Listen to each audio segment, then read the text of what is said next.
Guys, ladies, gentlemen. No, hang on, sorry, we can't start gendered anymore. Jeez, this failure of podcasting 101. This is Screen Watching. My name, Dan Barrett. See, Simon, you thought I was going to press stop and start recording again. Not the case. We're just barreling straight in. Folks, this is Screen Watching. My name is Dan Barrett, joined by Simon Foster. Each week on this podcast, we review TV shows, we review movies, we discuss screen culture, we get into the nitty gritty. Like, you think about your couch at home where you do all of your viewing, think about like the gross biscuits and chip little things that you find when you do that vacuum once every 6 months of your couch. Think about like all the grainy business there. If you could reconceptualize that as conversation, that's what this podcast is. It's about all the chips that you forget about for 6 months down the couch. I'm selling this terribly. Folks, this is Screen Watching. Play the little clip. We come in. Guys, good to be talking to you again. My name's Dan, joined by Simon. Now, I don't know why I reintroduced myself. It's not that long a theme song. Simon Foster, it's been a big week. You are currently at, which film festival is it? It's like the Screen Culture Wave, something. Nice try. Yeah, no, I'm up here. Hello, everyone. Hello, Screen Watchers. It's good to be referred to as the biscuit crumbs of film criticism. We are here at the Screen Wave International Film Festival here in Coffs Harbour. Well, I am. You're not. You're in your dungeon down there in Brisbane. On a very grey and cloudy day. It's been like that most of this week here in Coffs Harbour, but that's been balanced out with some fantastic film viewing from all around the world. Got to see Infinity Pool, got to see an extraordinary film called Safety Last, which I'll be talking about later in the podcast. It's just been a great time. Coffs Harbour is a lovely part of the world. For those international listeners, if you do come to Australia, just head a few hours north of Sydney or a few hours south of Brisbane and you'll hit Coffs Harbour. Yeah. I've been to Coffs Harbour a bunch of times, and I've enjoyed the 30 minutes I spend there once a year. Yes, what's the old saying? I once spent a week in Coffs Harbour one weekend. Famous for the big banana. Australia is a land of cultural artefacts that recreate in large form the most mundane things in life. And in Coffs Harbour, it's the banana. You can actually visit there and walk inside the big banana. And I think I've met all my requirements for the Coffs Harbour Tourism Board that I was brought up here by. No, I haven't. I wasn't really. I'm here for the Screenway Festival and having a good time. Epic trivia contest last night. You should have been there, mate. It went off. A 4-way tie for a winner. And we had to figure out some way to choose a champion. So with that I'm a few hours north and people are talking about it, Simon. There's a lot of conversation, a lot of hubbub. But folks, let's not dilly-dally too much and talk about the grandeur of the Coffs Harbour region. And instead, let's dive right into a couple of reviews. Play a little sting. Simon, last week on the podcast, maybe the week before, we had a spirited conversation about the value of reviewing some things over other things and whatnot. And I really came down to a bit of a crunch this week where there's a TV program that's debuted this week. It's from Amazon Prime Video. It's called Citadel. The company spent a reported $300 million-ish on this program. Good Lord. Okay, Yeah. 6 episodes of TV. The production was apparently fairly shambolic. I believe that the 6 episodes, it was not intended as a 6-episode series. Instead, it kind of got truncated a little bit. Wow. 6 eprisodes. It stars Richard Madden, future James Bond, and that lady whose name I can never remember exactly what it is. Priyanka Chopra Jonas, I think, something like that. Yeah, I know. I was just going to get like the elements of her name mixed up then. Sure. Yeah, I mean, she's a great screen presence, but, I can't say that she's necessarily on my top 10 list of, bankable stars I get excited by. Sure. But anyway, you got these 2 sort of middling stars. You've got this TV series, which by all reports is politely middling itself. And I looked at the docket and I thought, I've got some other big titles in here. And so I chose this week not to watch Citadel, because frankly, I just can't see myself wanting to sit down and going through that. And instead, I've decided to put my elements into having a bit of I'm calling it a Dan double take. I'm just going to take a look at The Diplomat, which is a series that debuted on Netflix a couple of weeks ago. I didn't get to it a few weeks ago, so I thought this is a chance for me to swing back and we're going to take a look at that program. But in terms of brand new programs, I'm going to take a look at Mrs. Davis, which just debuted during the week on Binge here in Australia, but in the US on Peacock. And then Fatal Attraction, the TV series. I don't want to call it a remake. We'll call it a reconceptualization of Nice. the movie that we've all seen many times before. Simon, what have you got on your docket? Is it as exciting as mine? Well, I must say, in a week when you've got more than enough to choose from, you're actually knocking back high profile shows. I have got two films that aren't exactly top of the range, top of the sort of tree for anyone's entertainment dollar this week. We are in that sort of grey period, that in between period between the big award season movies playing out and the American summer films about to launch. So I'm getting to review 80 for Brady, which is apparently in wide release in cinemas around Australia, and the new Apple TV quote unquote blockbuster Ghosted, starring Anna de Armas and Chris Evans, which brings me to the point. There's a lot of very beautiful people on the podcast this week. We're going to rattle off some stars in our review section. Then we get down to the birthday quiz, and it's full of beautiful people. We're talking about the people like Keri Russell, we're talking about Lizzy Caplan, we're talking about Anna de Armas and Chris Evans, the beautiful Jane Fonda. We've just got, and of course you and I, just stunning individuals. Look, Simon, I see the beauty inside people and not outside, but you be the shallow you that you need to be. Also, the way that you're talking about the films that offer for you to review, this is Beau is Afraid erasure, and I won't stand for it. But we'll talk about that later in the podcast as well. Simon, do you want to kick things off with a discussion about Ghosted, the brand new action film on Apple TV Plus? Roll the clip. It's rolled. Apple TV have spent an inordinate amount of money bringing together Anna de Armas and Chris Evans so that I may be entertained in the most light-hearted and enjoyable of ways.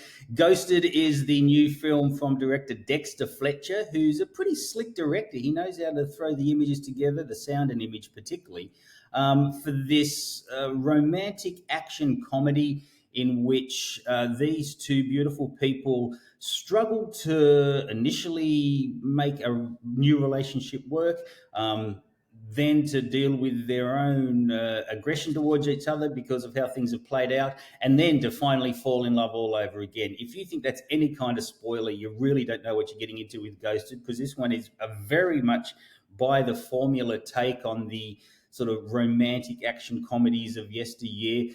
If you were looking for a comparison, you might throw in something like, at the very high end, Romancing the Stone; at the very low end, the Romancing the Stone sequel, Jewel of the Nile.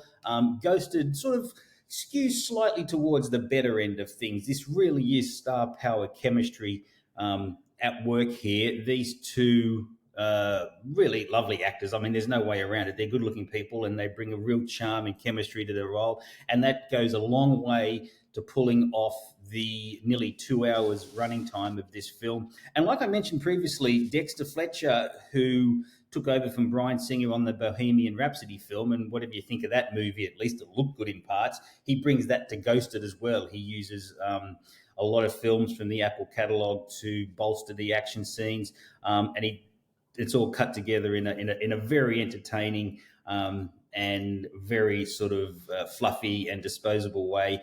This is what they pay big movie stars to do, come together in movies like this and pull eyeballs to the small screen. I must admit, I was surprised at how much I was enjoying it.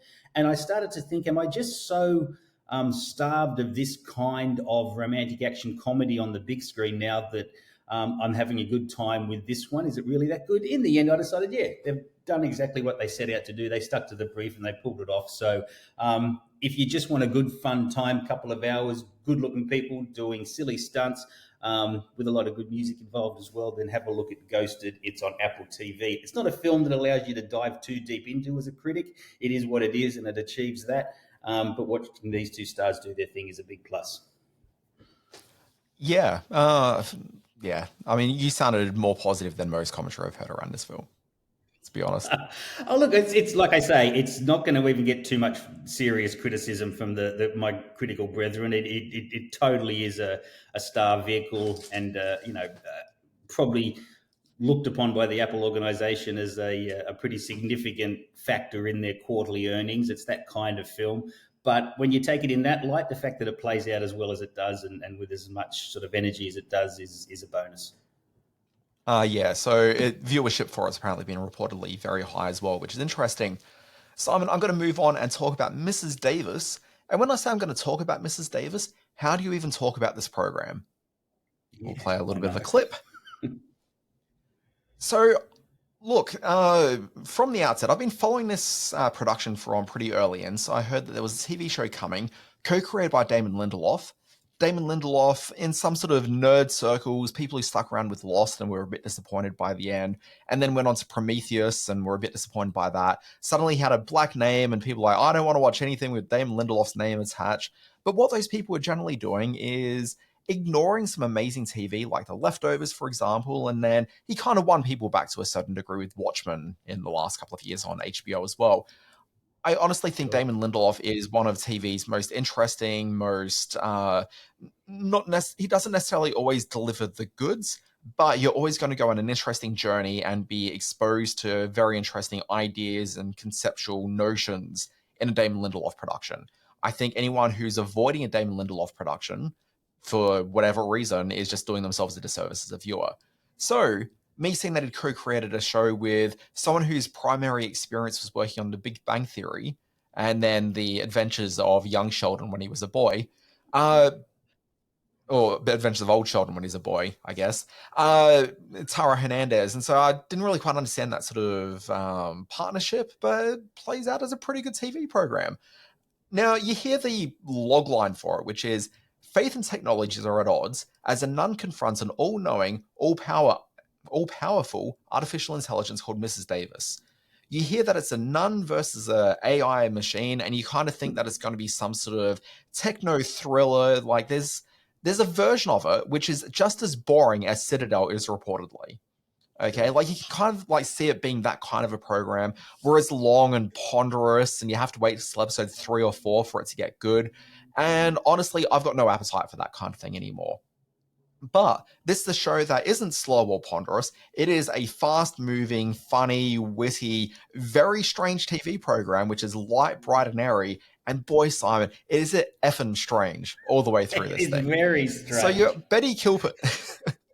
You got Betty Gilpin playing Sister Simone. She's a woman who refuses to engage in this AI thing called Mrs. Davis. What Mrs. Davis is, it's kind of a very fancy version of like a Google Home device or an Alexa or Siri, one of these personal assistants. But it's more than that. It's using artificial intelligence to answer people's questions about the world and to be able to provide guidance. It is so successful in what it does that effectively everyone on the planet has embraced Mrs. Davis, has incorporated it into their day-to-day lives as someone to look to provide all the answers that will steer them through life.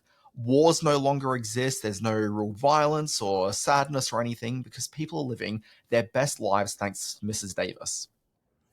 So you've got that happening, but you got Sister Simone, the aforementioned Betty Gilpin, wants nothing to do with it. In fact, she claims that Mrs. Davis is responsible for the death of her father. So, personal stakes there. As the first episode unravels, and I don't even want to reveal much about that first episode. I want to kind of just leave it for people to discover. What I will sort of point out is that she encounters a guy named Wiley, who's a ex-boyfriend of hers that she's known since she was a child.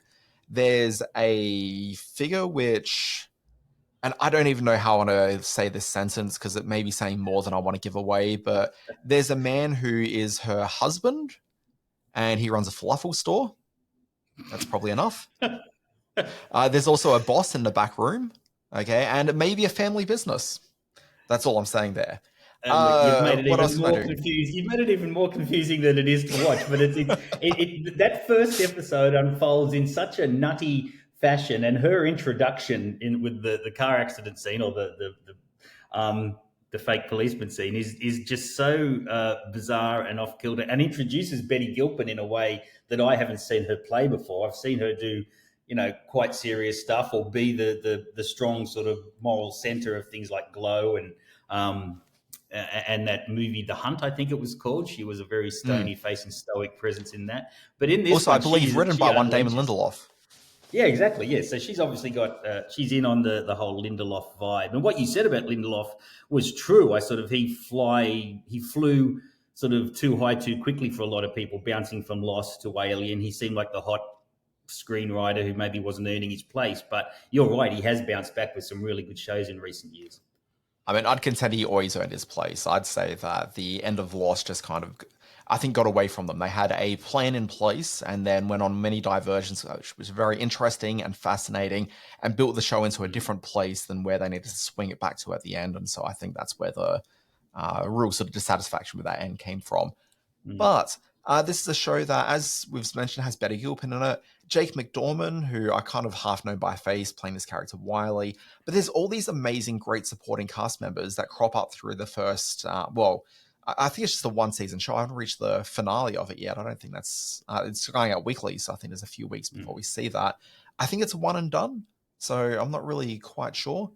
But you've got cast members including people like David Arquette, Elizabeth Marvel, who, if you don't know Elizabeth Marvel by name, you've certainly seen her on screen many times before. She's a very notable figure. Margot Martindale's in it, Ben Chaplin, Ashley Romans, who people might remember from Why the Last Man, Katja Herbers from My Beloved Evil. Sorry, I should have said My Beloved Katja Herbers. It's basically a rollicking good time of this program. It's strange, it's weird. It's a bit hard to just recommend to everybody because it is just so strange and just tonally, I wouldn't say all over the place because it's very focused, but it's not really what anyone expects from the outset. The first, I think, 4 episodes got released on the one day, which I thought was a bit of a unique approach to it, considering there's only 8 episodes all up. Like, why not just go for all 8 episodes? This is a show which I think could be very easily binged over a weekend, and I just can't even really say that much about it. I can try to talk about the tone of this program, but to go into the plot just kind of reveals some of the great...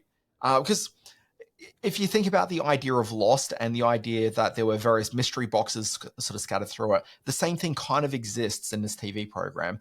I don't think they're as on the nose as you found in Lost, but certainly every episode really is about a sense of discovery and taking yourself deeper into this world and deeper into that relationship with Sister Simone and this artificial intelligence.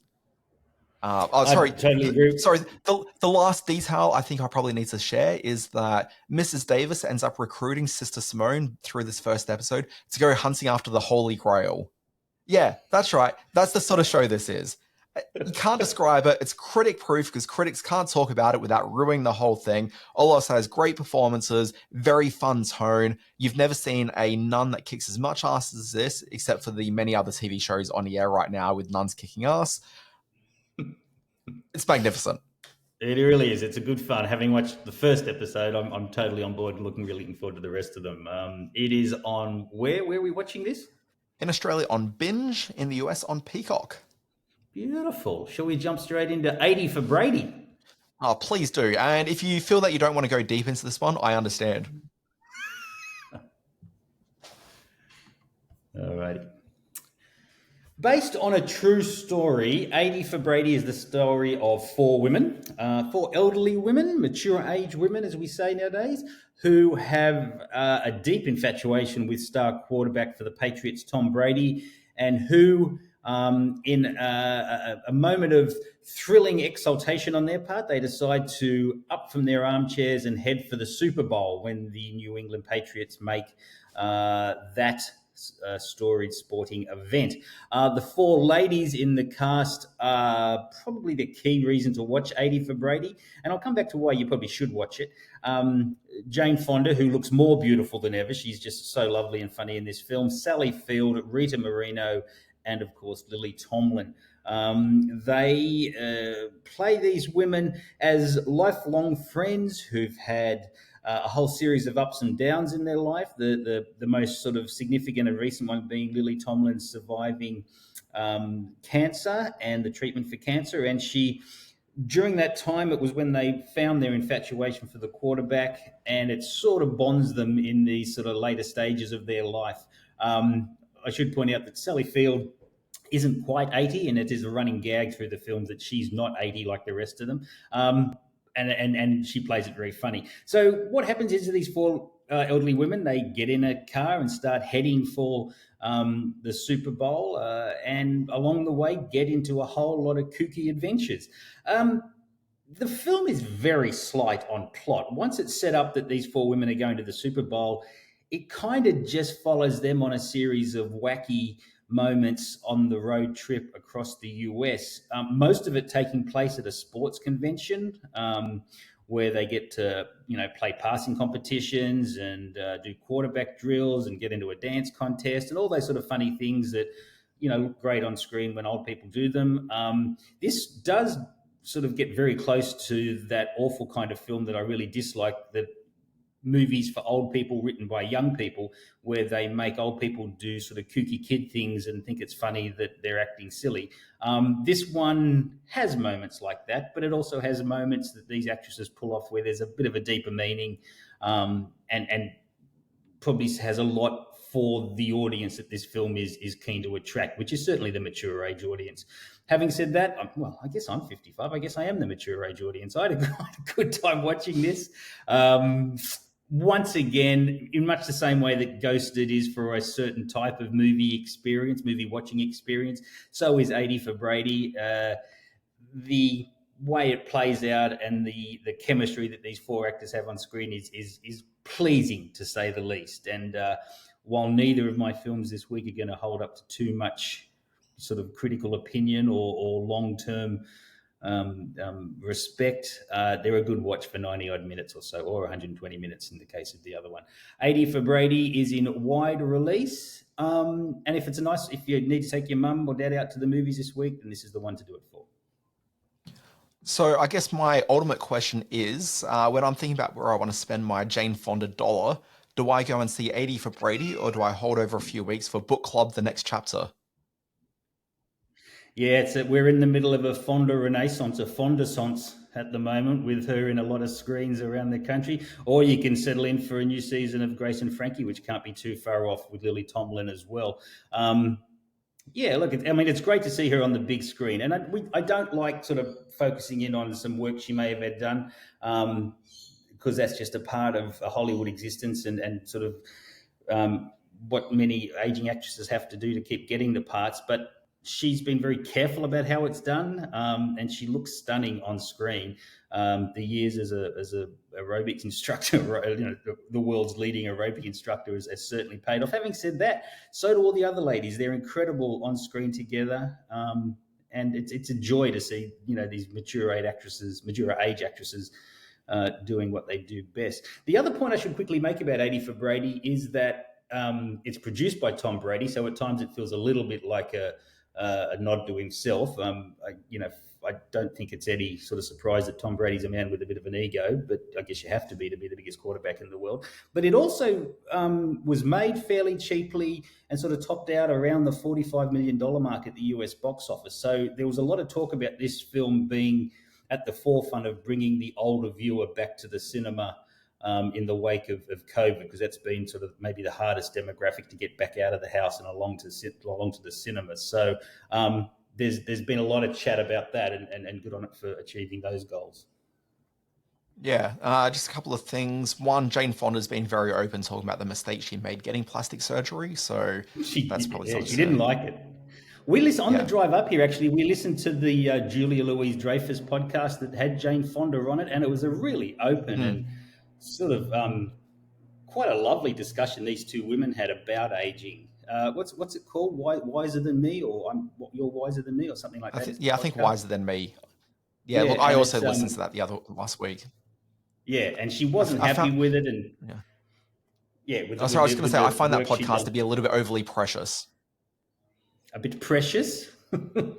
A bit precious. Like, I get what Julia Louis-Dreyfus and team are going for with it, but there's just something about it which just really rankles me.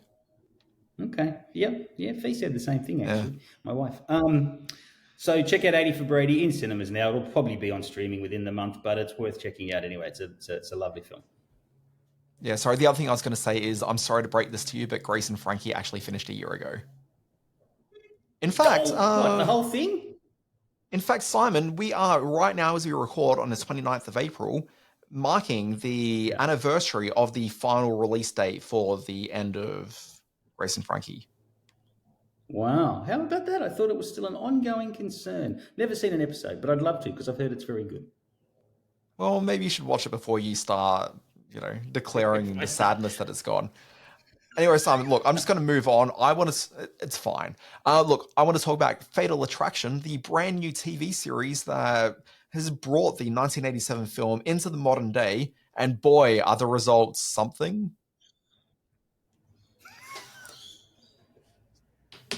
Okay, Simon Foster. Fatal Attraction, huge blockbuster in the late 80s, came out in 1987. It ran for months and months and months, became a big cultural conversation. It's become part of the cultural conversation in the years since.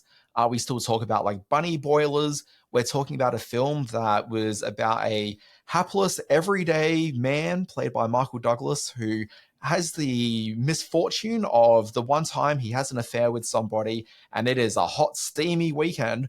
It turns out this woman is, to quote Wayne Campbell, a psycho hose beast.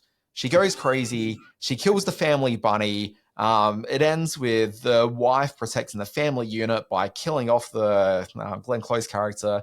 The audiences applaud. You know, Michael Douglas is back in his trusted relationship again, and there's no problems after that ever. Yeah. The wife, very understanding.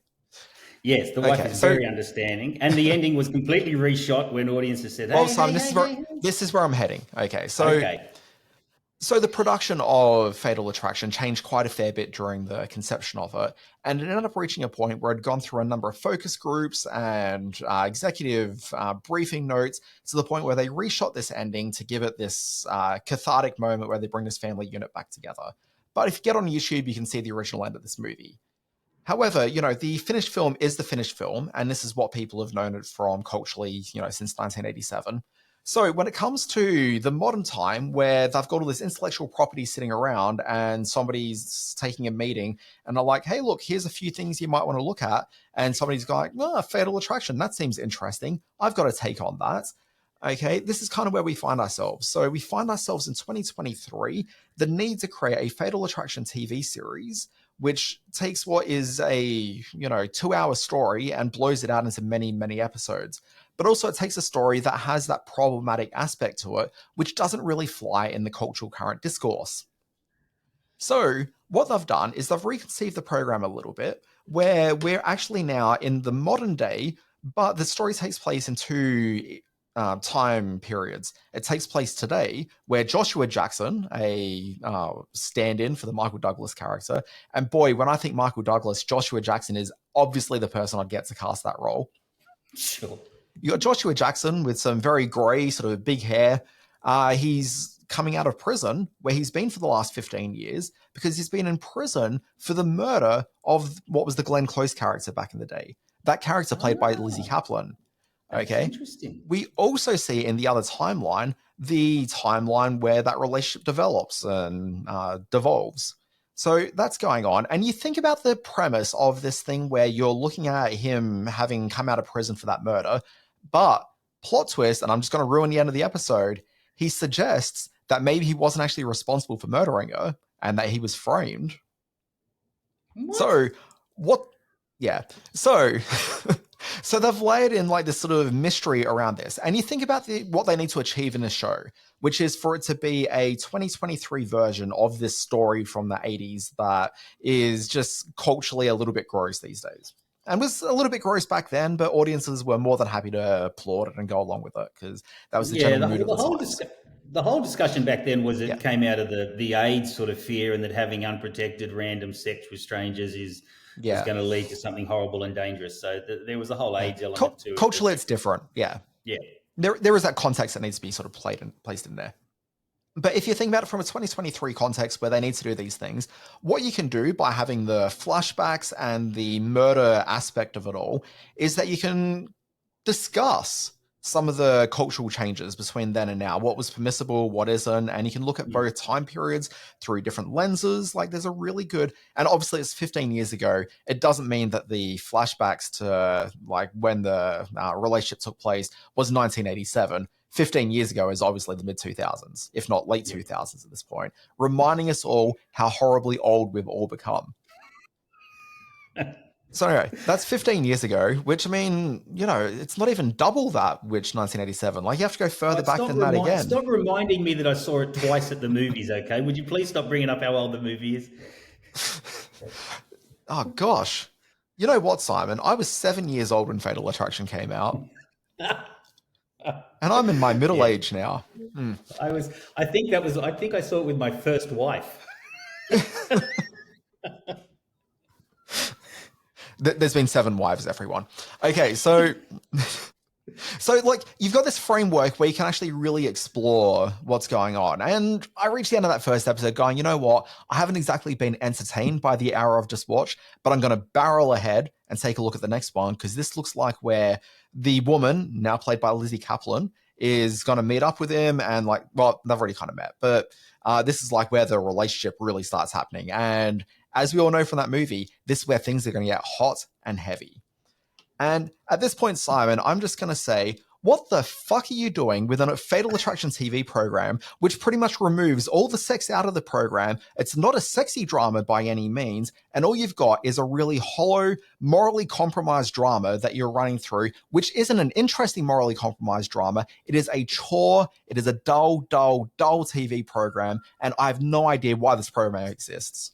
Wow, because if there's anything you could not call the original property from which this is taken is dull or a chore to watch. It was a cracking bit of big screen action, or not action, but entertainment. And if it's been reduced, Look, if they're using the Simon, name Fatal Attraction, dragged yeah. it down to this level that you say, this is a major misfire. The movie is propulsive. Okay, like It scene certainly after is, yeah. scene, it really just barrels forward. This has the potential to barrel forward, but instead, it's too busy caught up with being ashamed of that original film, too busy being ashamed of sex broadly. Like, this should be a sexy, sexy TV drama, okay? And it should actually be bringing sex back to the screen. We don't really have this in TV so much, and this is a way to really do it.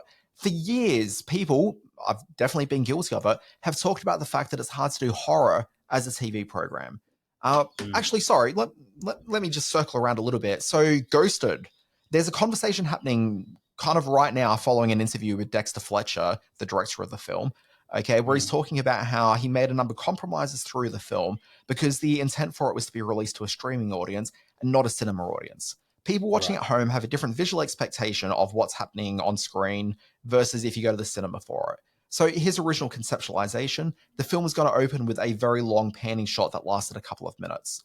Apple's executive said, hey, look, that's actually not going to work so well for you on the screen. We've got some data here that shows that you do a sequence like that, particularly front up at the beginning of a film, and you're going to find that you get a lot of drop off from viewers straight off. So if you want your viewers to stick around, we're not saying don't do it, but if you want your viewers to stick around, you can't do a scene like that. He said, Yep. totally get it. I'll do something else. And so reconceptualize that.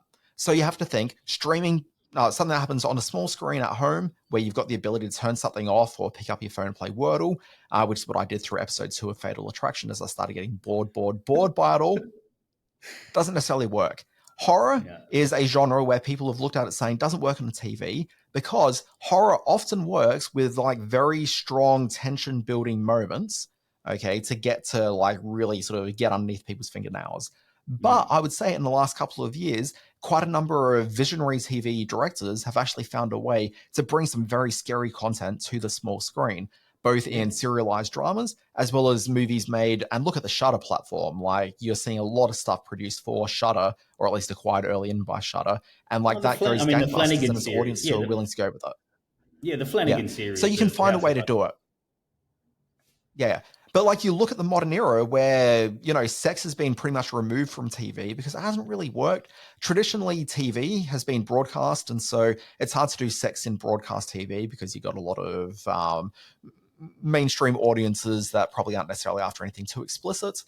Certainly, there's the fear of showing too much there. Cable certainly allowed people to play around in that space. You saw a few mature programs like Tell Me You Love Me, I think is the name of the program. That was an HBO drama that played around with Yeah, relationships and Sex and sex the quite City sort heavily. of changed thing up as Yeah. well. Yeah. And like, these aren't necessarily shows that are like overly preoccupied with sex. And admittedly, Tell Me You Love Me was, but these are shows which, maybe not necessarily erotic TV programs, but certainly were talking about sex in a fairly honest way. And that's the way that they approached it. But you haven't really seen too many TV programs, and there's certainly examples, but you haven't seen too many that play around with the idea that I'm going to create a TV program that turns on the audience. Okay. But we still haven't, because Fatal Attraction has not got that as a prerequisite, where Adrian Lyne making that original movie, that was absolutely a consideration.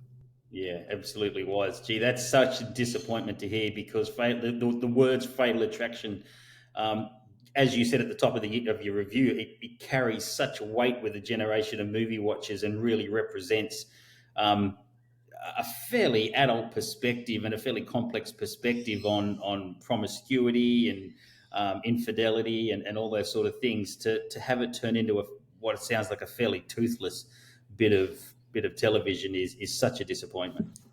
Yeah, look, I'd rather watch Citadel than sit through the rest of this season of TV. Oh my God, I wasn't expecting you to go this way. Because there was a lot of buzz about this going in just on the name, I guess. So and Lizzy Caplan's casting. I'm no huge Absolutely. Joshua Jackson fan, but to have her on board is a big deal. But wow, what a disappointment that sounds like. So maybe I'll give that one a miss. Fatal Attraction. How do we watch this? Where is it?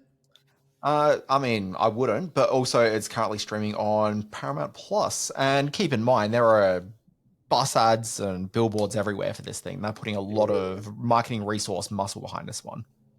Okay. All right, you got one more to get through, the new Keri Russell drama, The Diplomat.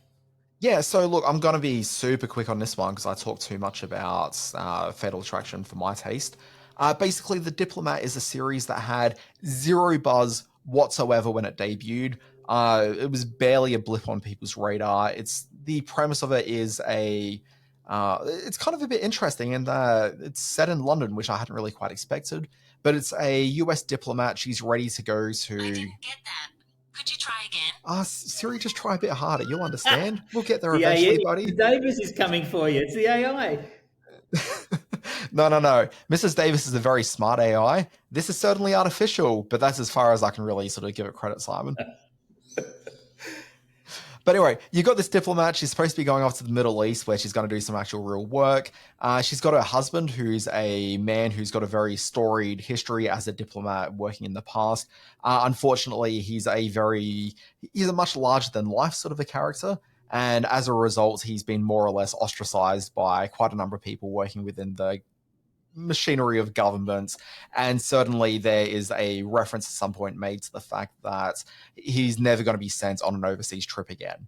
But he's now the husband of Keri Russell's character, who is a diplomat who has just accepts this post in the Middle East. And on the day she's about to fly out, she gets summoned to the White House where they need her to go to London to take over as the diplomat there and become the US's ambassador to the UK, following a terrorist incident that's taken place and killed, I think, about 30 different naval officers. Wow. So this is a series that certainly has some international intrigue because what took place on that boat killing all the naval officers is very much a thread that runs through this. But you've also got this really interesting relationship between Keri Russell's character and her husband, which is played by Rufus Sewell. Now, I don't really know Rufus Sewell that well beyond seeing him in Dark City back in 1998.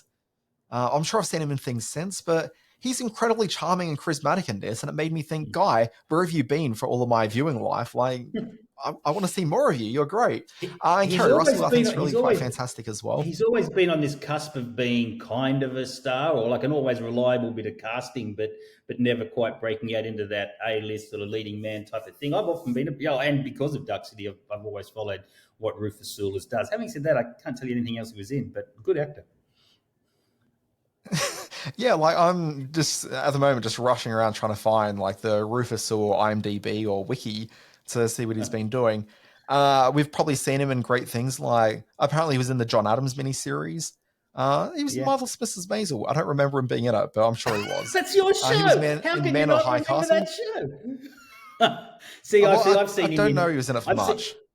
I've seen him in the Shyamalan film Old recently. I've remembered him.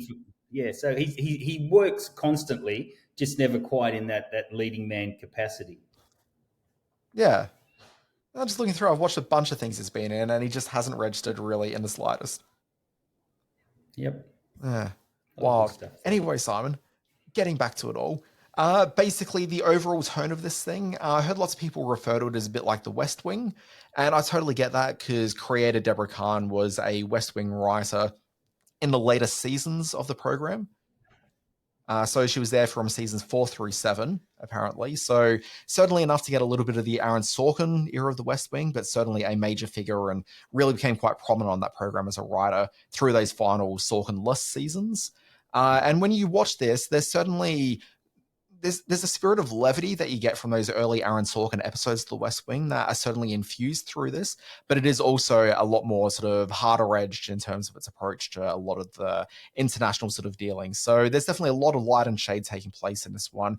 It's not a dry program by any means. Like, we used the word earlier, it's propulsive. Like, it really takes you through, scene by scene, and there's lots of big, fun, interesting characters sort of throughout it. It's really entertaining. It's exactly the sort of show I'd like to see more of on streaming, where it's not slow and ponderous. It basically kind of feels like a network TV program, but one which gives the actors the capacity to say a few swear words, and it just moves briskly in just that way that we kind of enjoy TV being, or at least did back in the day. This delivers on the promise of what we thought streaming would be instead of what streaming became, which is a whole bunch of people who are embarrassed to do regular TV and instead thought, oh, well, I can tell my 2-hour story across 8 hours and explore every character in their minutiae. That actually doesn't make for good TV. Serialized TV needs to be more like The Diplomat and less like, we'll call it Citadel. Two key casting elements in this. You and I have spoken at length about our adoration for Keri Russell, so great to see her back in a serious kind of show like this. But also, I would point to an actor called Rory Kinnear, who plays the Prime Minister in the show. He recently starred opposite the wonderful actress Jessie, what's her name, whose name I can't remember, from a whole bunch of stuff, in the movie Men, the latest Alex Garland film, and Rory Kinnear gives this multi-character performance where he's in all sorts of different guises, which is extraordinary. I'm now watching anything with Rory Kinnear in it, so The Diplomat has just gone right to my top of... In a week when there's not that many big screen movies to see, I'm going to make sure I check out The Diplomat. Have you yet seen Bank of Dave?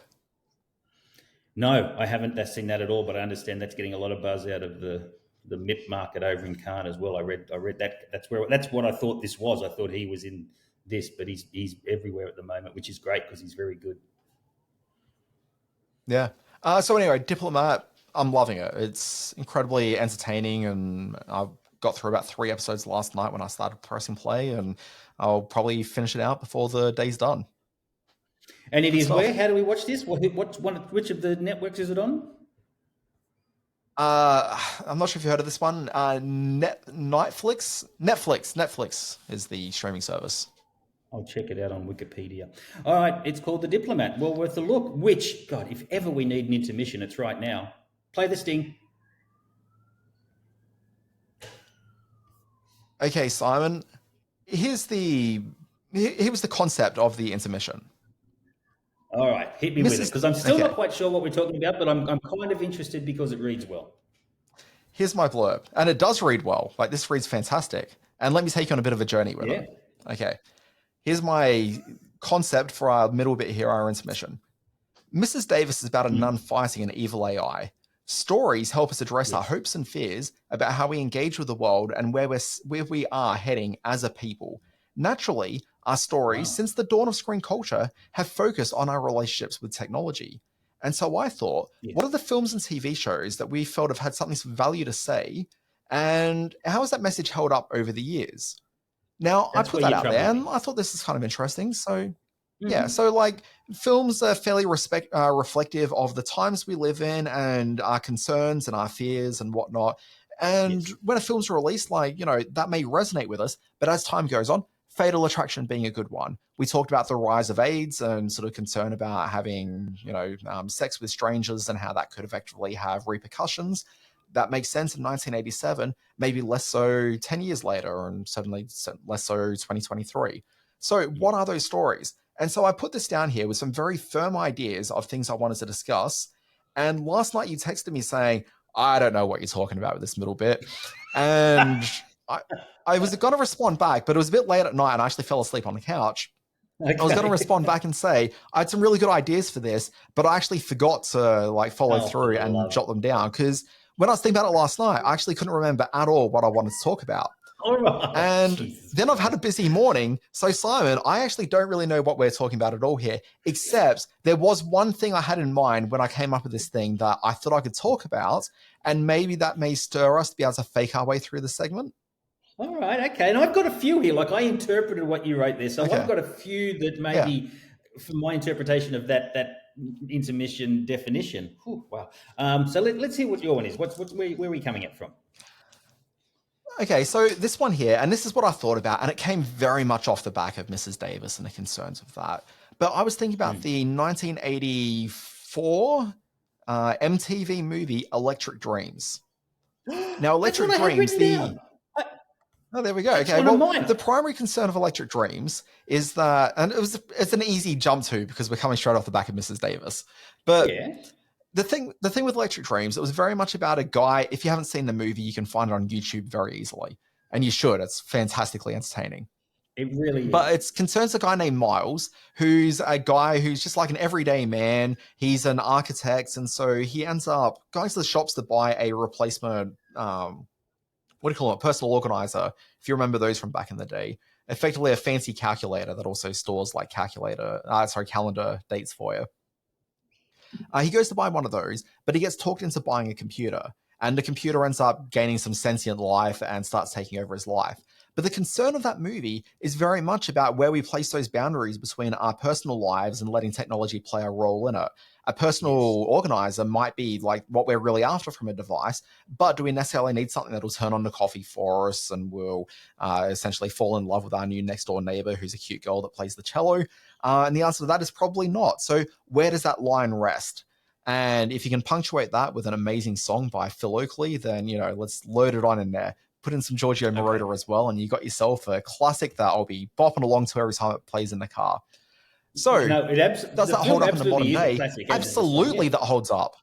Yeah, you're absolutely right. It was number 4 on my list of films. I can't believe you said it. I'm so excited that we're on the same path with this. You don't need to create a list of 5 every time we do this, Simon. I'm just saying. I didn't know what I was going to talk about. I didn't know.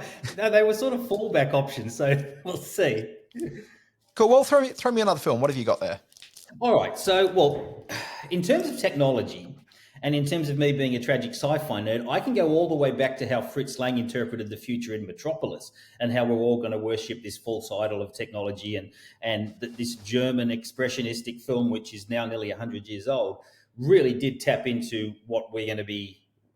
We can look at it today in terms of how computers and technology have largely taken over every aspect of our life. And we can see that this film was giving us some kind of warning, some kind of insight as to how dangerous and how sort of complicated that can be in building a society. So that's where I sort of came at from what you were saying. And Metropolis is still a classic of its time. When we get to let's jump forward 80 odd years, 50 odd years when they came out, and 2 films came out in the 80s that in much the same way that Fatal Attraction set the tone for sexual politics.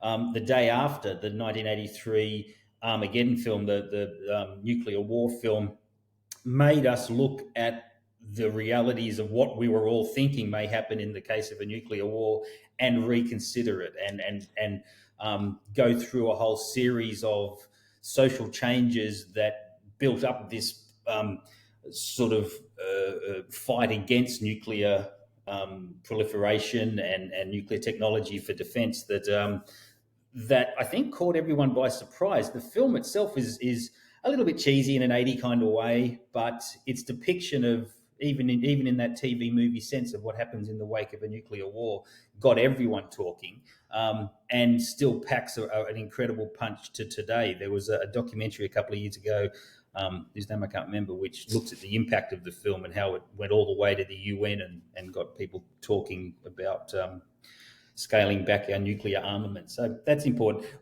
In a much lighter tone, I'd also throw in there the Matthew Broderick film War Games, which spoke to how technology is taking over the modem scene, where they picks up the phone and puts it on the little modem sort of device that as they were back in the 80s. Also a film which looked at how if we let technology run its course, it will continue to run it. And although it was a studio action adventure film, it carried a bit of a punch, a bit of intelligence back in the day. So maybe I'm on the right path with what you were saying with those sort of films. Yeah, look, so 2 others that have come to mind. I mean, obviously I've been thinking about this for a long while. 2 other films that come to mind. I'm going to stick very much in like the 1980s sort of milieu that sort of kicked things off with the Fatal Attraction chat. But a good one is the 1987 film The Secret of My Success, starring one Michael J. Fox. That movie was about a young farm kid who had dreams of going to New York City, taking his regional university education and try to apply it to get a job working for a company on Wall Street and make his way up the chain. Largely, that film's very much concerned with the idea of faking it till you make it. It's about success at all cost, and it is very 1987. You do find like a voice of dissent in the film with, what's his name? The gentleman that played Cousin Ira in Mad About You and is in Monkey Shines, opposite Jason Beige. David Pankow. John Pankow. John Pankow's his name. John Pankow, yes. Yeah. So John Pankow, who plays the head of the he does play the head of the mailroom. He's a guy in the mailroom. He's very much talking about the suits in the building, and you don't want to be like the suits. And it's very much a bit of a class separation. But he's there, Michael J. Fox, he wants to be one of the suits. He's desperate to be there. And he fakes it by taking over a corner office, which he finds vacant, and just pretends to be this executive named Brantley Whitford, I think is the name. It's been a little while since I've seen it, but I've seen it a lot. And I saw it twice at the movies, Dan, with my second wife. Okay, I want to unpack some stuff here, but I'm going to move on. Good grief. So it's about faking it to make it, and it's about success in big finance America at all costs. Does that movie hold up today? And I was thinking it kind of does, but there's a bit of a twist on it. So I think about a movie that you and I saw recently and absolutely loved and is a crowd-pleasing favorite right now that lots of people are very positive around, the movie Air, which is very much similar in that it's just about some people trying to become incredibly wealthy through the creation of corporate maneuvering to a certain degree. But I guess maybe where the difference is there, and where you find that the storytelling has changed somewhat, is that while The Secret of My Success is preoccupied with the achievement of power and getting to that largely through sex, the more modern day take has a very strong altruistic sort of desire for these corporate executives to want to support something through dreams and human excellence. And so there's a lot more of a altruistic idea to making all of this money. And so does Secret of My Success hold up anymore? Kind of, but also not really. Ambitions for what we want out of life are just a little bit sort of skewed. And I'm just going to give one other one, Simon. I don't know if you've got more on your list, but very quickly, Ghostbusters. No. There's all sorts of stuff in it, which feels very much the 1984 sort of era that it came from. But the one thing that really runs through, well, there's two aspects, but the one thing is the film isn't about ghostbusting at all. It's very much what a lot of films in that early 80s period were about, which is about decrying the man.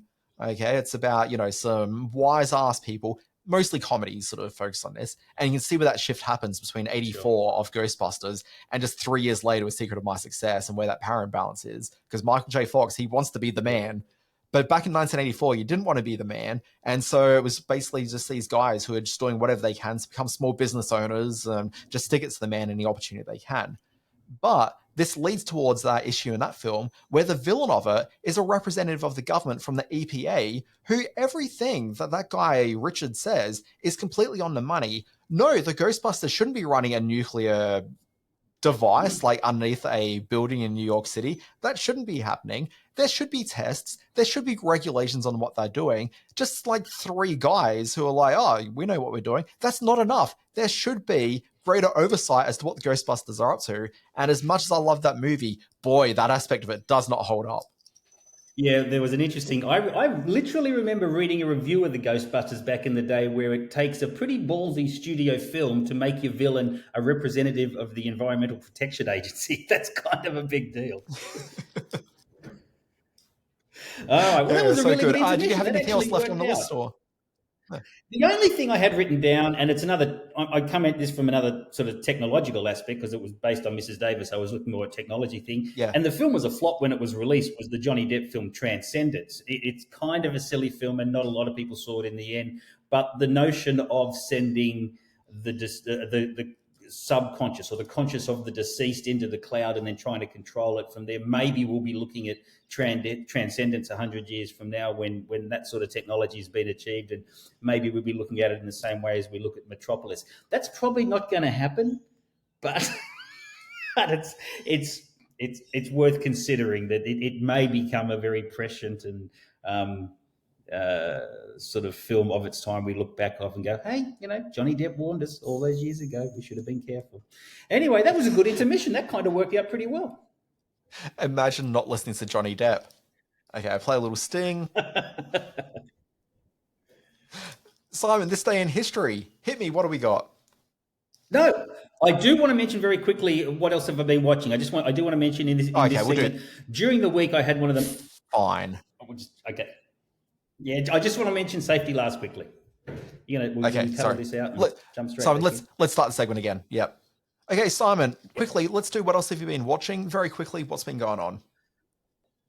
I do just want to mention very quickly that during the week here at Swift, I saw a 100-year-old comedy called Safety Last. Many of you obviously don't know the film, but it is the film where Harold Lloyd, the great physical comedian, hangs off the clock above a New York City street. A lot of people, anyone who knows cinema knows that image. The film was played in a restored version with a 3-piece live musical orchestra, like a jazz sort of quartet, playing the silent movie stings along the way. It is one of the most hilariously funny physical comedies I've ever seen, run for a very tight 70 minutes. Harold Lloyd, whose films I'd only seen in these small clips, bits and pieces, is just hilarious up on the big screen. His physical comedy had me in stitches many, many times over. So just to bring a bit of a joyous community cinema going experience back into my life, a huge shout out to Harold Lloyd, to the Swift people, and to the musicians who played alongside the film. It was just such a funny night and had a great time doing it. So that's what I've been watching lately. Yeah, I've got a big Safety Last poster in my lounge room. Oh, really? Oh, wow. Yeah. God, the film is so funny, mate. There's half a dozen moments where I was like snort chuckling along with the film. It was really very funny. It's a good one. I do wonder how many audiences would watch a silent film these days without like a big sort of cinema accompaniment with a band. Oh, of course. Of course. In fact, behind me when the film ended, this elderly lady says, you can probably watch this on YouTube. And I sort of turned around and gave her a bit of a glare. She obviously didn't fully comprehend how important it was to see it in a full cinema with a live musical accompaniment as it was back in the day. But it just showed that, I don't know, maybe comedy more than anything can, especially this very physical comedy, and he was hilarious in the part. Still works a treat with a big audience. Yeah, I mean, she's probably right though. Simon, a couple of things I've been watching is I've finally started watching Ted Lasso properly. I've made my way through the first season. It was pretty good. Yeah. Maybe not quite as amazing as everyone was talking about, but also I kind of think that people were crazy for it during the times of the pandemic where everyone was a bit freaked out. Yeah. And a couple of years later, maybe just kind of I'm looking at it its own terms a bit more, but it's pretty good. And then also Beau is Afraid, which is a movie playing in cinemas. I can't. Sorry. Oh. Yep. Sorry, I think we've got a bit of lag, so we're going to fake our way through it. Okay, and people keep telling me you've got to give it a go and go to season 2. Okay. I've tried so hard to get into Ted Lasso. It's just one of those films that I cannot connect with. I know I've mentioned this before on the podcast, but it's something I can't click with. But I know I'm certainly in the minority with that. Simon, like you, I gave it a couple of goes and never got past episode 2 or 3. But I sat down and said, Dan, you're going to do it. And I did it. And I will say there's an episode probably around episode 5. And it's not one of these things where you have to wait for this episode for it to start getting good or anything. But it just kind of feels that some of these shows, and it's kind of a bit of a hangout comedy where you kind of need to get to know the characters, and the writers of the show kind of need to find where like the rhythms of it all are. But there's an episode where they kind of upend the show a little bit. They introduce a new character. I mean, I can probably spoil it a little bit. There's this guy, Danny Rojas, that comes into it. And as soon as he comes into it, like the show becomes even more joyous. And it just kind of feels like that's where the show is really finding its feet at that point. So, maybe give it another go. Don't write it off entirely just yet. But also, if you don't watch it, like, it's fine. And the other thing I've been watching, Simon, is Beau is Afraid. I went and watched this 3-hour movie at the cinema. And the one thing I'll say about it is, because I knew nothing about this movie going in, not a peep. Like, I knew that the movie had Joaquin Phoenix in it. That's as far as... Oh, sorry, and I knew it was directed by Ari Aster, who made Midsummer, and that's why I was there to see it. But yeah, I knew nothing beyond that. It is a strange movie. It's playing at Event Cinemas, which I find really strange, because this is essentially the less commercial version of Mother. Oh, jeez. The Aronofsky thing from all those years ago. Yeah. Oh, my God. Yeah. So I didn't really think about the Mother comparison until someone mentioned it to me in the last day or two. But the film I thought about immediately when I came out of it was that Orson Welles movie, The Trial, which is very much about bureaucracy. Oh, yeah. Yeah, back in the day, and a man sort of wandering through his mind doing that. Look, this is kind of like Mrs. Davis. It's a movie you can't really describe or get people on board with. Just know, if you're going to go and see it in the cinema. If you try watching it at home, you are going to press stop and you're going to leave the room. You'll be sitting in a cinema watching it and you'll want to leave many, many times. But hit the end of that movie and boy, it will have felt like a rewarding experience, even though you won't quite be able to say why. All right. And I do apologise that your film reviewer hasn't been able to...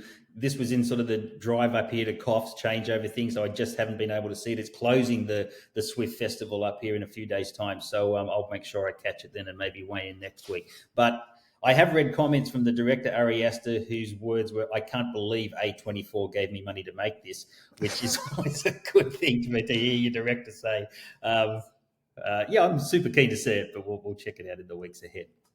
I mean, look, Simon, not even that. I think that this movie is the most expensive A24 production to date. And it's amazing they gave him that much money to make this, because this is not a commercial property by any means. Wow. All right. It's called Beau is Afraid in cinemas now, apparently Event Cinemas, which is bewildering. Okay.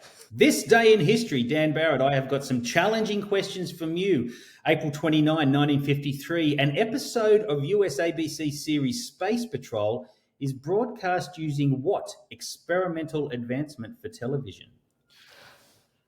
So I saw this one on the run sheet, and it's been sticking with me since late last night when I saw it. My immediate thought was just to say it's color TV, but I reckon you're going a little bit sort of more askew, and maybe it's something more like stereo. It is. This episode of Space Patrol was broadcast in 3D. The first 3D broadcast on American television. April 29, 2009, after 3 series on Channel 10, which improv comedy series debuts on the 7 Network? I mean, how many improv comedy series have there been on Australian TV? Surely this is Thank God You're Here. It is Thank God You're Here. Well done. April 13, 1997, 42 million US TV viewers watch which celebrity publicly declare, "I'm gay"? I believe this was in an episode of television called The Puppy Episode. And... Sorry, I just thought the question is which celebrity, and it's Ellen. Ellen DeGeneres. And I was just trying to work out which version of the show it was, but it was when the show was called Ellen. Ellen. Okay, there you go. Ellen DeGeneres. Because, Simon, and finally, if we're going to do some trivia, Simon, can you name all 3 iterations of that TV program? Well, I know one's now Ellen, the Ellen DeGeneres Show, and... No, the Ellen DeGeneres Show was the sitcom she did after this program. Right, and there was Ellen's Gay, the spin-off, which didn't quite work. I don't think that's true. Although, I mean, I'm sure lots of people were calling it that, and the ratings, they certainly didn't stay at 42 million after that episode. I can tell you that much. No, they did not. What was the other one? Okay, so the Ellen's sitcom, it was definitely a middling performer, loads of middling at the beginning, and then became middling, and then eventually she came out, and then it did gangbusters for 3 weeks, and then fell off a cliff. The first version was called These Friends of Mine, and then they ended up jettisoning some of the cast from that. Yeah, so I'm trying to think who the original male lead was in it. Oh gosh, I can't think of that guy's name. Oh God, me from 15 years ago where this guy was frequently on my mind would be very disappointing me right now. Doesn't matter. But basically, jettisoned most of the cast, kept the bits of the show that were working, and it became, I want to say it was called The Ellen Show. And then eventually just became Ellen. Yeah. Okay. David Anthony Higgins, is that someone you're thinking of? No, he was through the IMDb entire run of now. the series, I'm pretty sure. Right, okay, all right. But he certainly wasn't there at the beginning. Interesting. Yeah. Oh, sorry, one more question, Simon. What else have you got there? One more question very quickly. Which hard-edge drama, a reimagining of an iconic Aussie series, debuts on Foxtel on May 1, 2013? I believe this would be Wentworth, which was the remake of Prisoner. You're on fire today. Well done, Well, Steve. they were kind of easy. Firing up. It's birthday time. All right. Interesting birthday lot this week. All these birthdays, I don't usually do 8, but I'm going to blow it out to 8 because all these birthdays fell under the week ahead, and they're all sort of connected somehow. April 29, 58, Michelle Pfeiffer. April 29, 1970, Uma Thurman. April 30, 85, Gal Gadot. May 2nd, Sorry, 72, Dwayne Johnson. Simon, can I interrupt? Can you do the list again and just give me a moment to put in a bit of commentary after each one? Bit of commentary. All right, sure. Yeah. Okay, so do you want to start your list again? Okay, this week's on the birthday list, a very sort of complex group of characters that I think you're going to get, but maybe hard matching up the films with as well. April 29, 1958, Michelle Pfeiffer. I believe that would be Catwoman from the Tim Burton movie. April 29, 1970, Uma Thurman. Uma Thurman, that would be Poison Ivy from Batman and Robin. Wow. April 30, 1985, Gal Gadot. That would be Wonder Woman from the various Zack Snyder DC movies. You're setting yourself up for a fall. There's a couple of hard ones in here. May 2nd, 1972, Dwayne Johnson. Dwayne Johnson playing... Oh, God. Well, obviously Black Adam. I'm trying to remember what the character's name was in it. It was like Seth Adam or something. I can't remember. Doesn't matter. Terrible film. Go on. Black Adam's fine. Now, this is where you may stumble. May 3, 1975, the beautiful Christina Hendricks. Well, this one I didn't stumble on at all because I know that she voiced Lois Lane in one of the DC animated films at some point. Wow. All-Star Superman, a DC animated feature, which cut back in 2011 with Anthony LaPaglia, Ed Asner, and James Denton as Superman. So well done, my friend. I knew we were getting into your territory. Can you name this one? May 4th, 1949, Sybil Danning. Okay, so I didn't know who Sybil Danning was, and I've been doing some learning up about Sybil Danning in the last couple of hours. But like I was doing this on the couch last night because I got all of them, and including that Christina Hendricks one. So I don't want to make it seem as though I'd kind of fake my way through because it was pretty obvious what the connecting tissue was with it all. It was. And I had to look her up, and I can't remember what it was now. I'm currently just scrolling through IMDb. That's right. This is what it was. In 1989, she was in an episode of Superboy playing Pamela Dare / Succubus. Beautifully done. Episode 1.25 of The Adventures of Superboy that aired on May 20, 1989. You're absolutely right. And the rest we can just finish off. May 4th, 1970, Will Arnett. Obviously voiced Batman in the Lego Batman movie and the Lego movie. And the big man himself, May 5, 1983, Henry Cavill. This is where I'm stumped. Sorry, Simon, I can't. I've failed. Obviously, he played Superman and the Man of Steel. You got it. They've all been in the DC universe on screen, all bigs and small. So I know all of them had their birthday during the week. So happy birthday to all of them, and all you DC fans out there. You're welcome. You got to think that's a lot of cake on that week of shooting on Justice League movies. Oh God, yeah. No, how do they keep in such good shape? Because they're all fattening up on icing and Fanta. Fanta. Simon, I think that's the end of the podcast. Folks, thank you very much for listening. Yeah, thanks for listening. My name is Dan Barrett. You can find me on Twitter at the Dan Barrett. You can start your day with my free newsletter. It's called Always Be Watching. It's at alwaysbewatching.com. Now on Substack. It's got the big stories in TV, streaming, and film. And on Fridays, I've got an Always Be streaming newsletter for supporters of the Always Be Watching newsletter. And that recounts the big shows that launched that very week. And I should say, I'm not on Blue Sky yet, but hopefully I am by the time that this podcast goes out. Wonderful.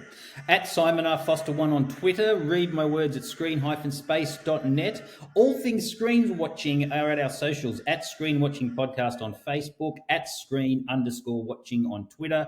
Over at the Screen Watching YouTube channel, you can see my interview with director Ellie Grupp, who's got the wonderful film Olga in cinemas next week. It's this stunning piece of Ukrainian cinema, all to do with a gymnast, and he gives a great interview, which is on our YouTube channel. Email us at screenwatchingpodcast@gmail.com to chitter-chat about all things movie and TV. Okay, folks, thank you very much for listening and watching. If you're on our YouTube channel or on Spotify, we'll be back next week with more screen watching. See you then.